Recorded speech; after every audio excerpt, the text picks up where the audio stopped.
ایک بدو آئے، ایک صحابی آئے، یا رسول اللہ میرا باپ میرے مال کو خرچ کر دیتا ہے، مجھ سے پوچھتا نہیں ہے۔ تو آپ نے کہا بلاؤ اسے۔ ان کو جب بلایا گیا تو اس نے پوچھا کیوں بلا رہے ہیں؟ کہ تیرے بیٹے نے شکایت کی۔ تو ان کو اتنا دکھ ہوا، انہوں نے چند اشعار پڑھے دل ہی دل میں، زبان پہ نہیں، دل ہی دل میں، اور مجلس میں آ گئے۔ جب پہنچے دربار رسالت تو جبریل آئے ہوئے، یا رسول اللہ تعالیٰ کہہ رہے ہیں اس کا مسئلہ بعد میں سنیں، اس سے کہیں وہ شعر سنا جو تو نے بیٹے کے گلے میں کہے ہیں اور اب تیری زبان سے ادا نہیں ہوئے پر تیرے اللہ نے سنے۔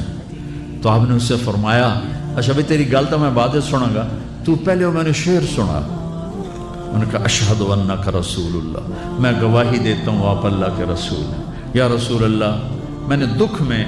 چند اشعار زبان سے نہیں دل ہی دل میں دہرائے تھے اور آپ کے رب نے عرشوں پہ سنا، واقعی آپ کا رب بھی سچا اور آپ بھی سچے۔ آپ نے کہا کیا کہا تھا؟ کہا میرے بیٹے جس دن تو پیدا ہوا ہم نے اس دن اپنی ذات کے لیے جینا چھوڑ دیا، ہم نے تیرے لیے زندگی کا سفر شروع کیا، تجھے ٹھنڈی چھاؤں میں بٹھانے کے لیے گرم ہواؤں سے لڑا، تمہیں ٹھنڈی ہواؤں سے بچانے کے لیے برفانی راتوں میں کام کیا، تیری ایک مسکراہٹ دیکھنے کے لیے ساری ساری رات تڑپا، ساری رات اپنے آپ کو کوہلو کے بیل کی طرح اپنی ساری جوانی کا رس نچوڑ کے تیری ہڈیوں میں ڈال دیا، میں بوڑھا ہوتا گیا، تو پروان چڑھتا گیا، میری کمر جھک گئی، تیری کمر اٹھ گئی، میری ٹانگوں سے جان نکل گئی، تیری ٹانگیں مضبوط ہو گئی، میرے ہاتھ کانپنے لگے، تیرے ہاتھ مضبوط ہوئے، میں لڑکھڑانے لگا، تو اترانے لگا، تو مجھے خیال آیا کہ جیسے میں اس کے لیے دھکے کھاتا تھا، اس کی زندگی کی دعائیں مانگتا تھا، اس کے لیے تڑپتا تھا، چلو آج میرا یہ سہارا بنے گا۔ لیکن جب تجھ میں جوانی کی لہر دوڑی اور مجھے بڑھاپے نے کھا لیا،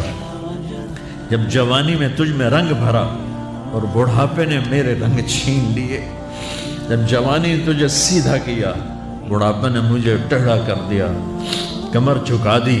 تو ایک دم تو مجھے ایسے گھور کے دیکھنے لگا، تیری آنکھیں ماتھے پہ چڑھ گئیں اور تو مجھے یوں دیکھنے لگا جیسے میں نوکر ہوں تو باپ تو مالک۔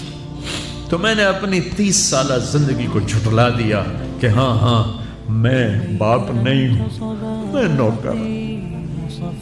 یہ میرا سردار ہے، اگر یہ بیٹا ہوتا تو یوں تو نہ کرتا، اس نے میری راتوں کے تڑپنے کو بھلایا، میرے گرمی سردی سے لڑنے کو بھلایا، کولو کے بیل کی طرف میرے چکر کاٹنے کو بھلایا، اپنی خوشیوں کو دفن کر دیا اپنے سینے میں، قبرستان بنا دیا اپنے سینے کو، اپنی خواہشات کا اور اپنی خوشیوں کا، اور آج تو مجھ سے ایسے بات کرتا ہے جیسے میں نوکر ہوں اور تو میرا آقا ہے۔ اچھا میرے بیٹے میں نوکر سہی، تو سب، پر میں تیرا پڑوسی تو، بندہ پڑوسی سے پوچھ ہی لیتا ہے کیا حال ہے، کوئی ضرورت تو نہیں، اتنا ہی پوچھ لیتے۔ دیکھو میں آج رو رہا ہوں، یہ بڑے دردناک اشعار ہیں، میری اردو میں اتنی وسعت نہیں ہے کہ میں ان اشعار کا درد سمجھ سکوں اردو کے الفاظ میں، لیکن اتنا بتاتا ہوں کہ میرے نبی روتے روتے ہچکی لگ گئی، اتنا روئے۔ آپ نے اس بچے کے گریبان کو یہاں سے پکڑ کر دفع ہو جا، میری نظروں سے دور ہو جا، انت و مالک لابیک، تیرا سب کچھ تیرے باپ کا ہے، یہی باپ آج تمہارے ہاتھوں ذلیل ہو رہے ہیں۔